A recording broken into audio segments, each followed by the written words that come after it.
என்னம்மா எல்லாரும் நல்லா இருக்கலாமா? கவலைப்படாதீங்கம்மா. பாட்டி தினமும் உங்களுக்காக நான் ஜெபம் பண்ணுதம்மா.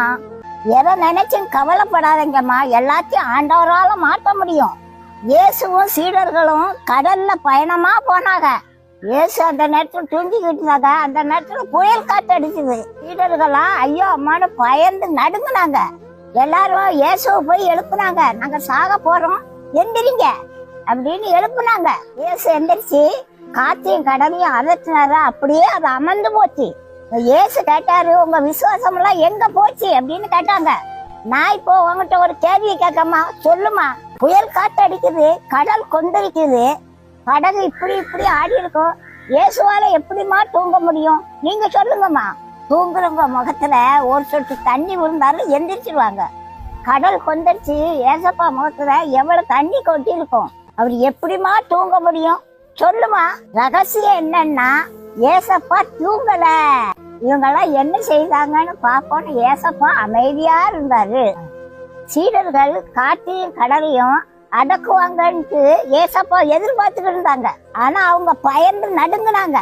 அதான் ஏசப்பா கேட்டாங்க, உங்க விசுவாசம் எங்கய்யா போச்சின்னு கேட்டாங்க. ஏமா, உங்க வீட்டுல ஏசப்பா இருக்காருமா. அவர் அமைதியா இருக்காரு. எதுக்கு தெரியுமாமா? உன்னை துன்பப்படுத்துறதுக்கு சாச நீயே விரட்டுவேன்னு ஏசப்பா பாத்துக்கிட்டு இருக்காங்க. நீ பேய விரட்டணும், அதை பார்த்து ஏசப்பா சந்தோஷப்படணும்னு நினைச்சுக்கிட்டு இருக்காங்க. அவர் ஆசைப்படுறது நியாயம் தானம்மா? தாய் 8 அடி பாய்ந்தா குட்டி 16 அடி பாயணும் இல்லம்மா?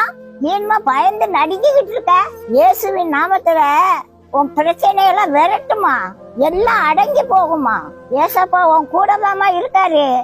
சாசு ஒன்ன பார்த்து பயந்துகிட்டு இருக்கான், நீ அதை பார்த்து பயந்துகிட்டு இருக்க. என்னமா நியாயம் இது? நல்ல முழங்கால் போட்டு ஜெபம் பண்ணி இயேசுவின் நாமத்துல போன்னு சொல்லி போயிரும். உன் குடும்பத்துல நிம்மதி வருமா? பாட்டி எத்தனை அற்புதத்தை கேள்விப்பட்டிருக்கேன் தெரியுமா?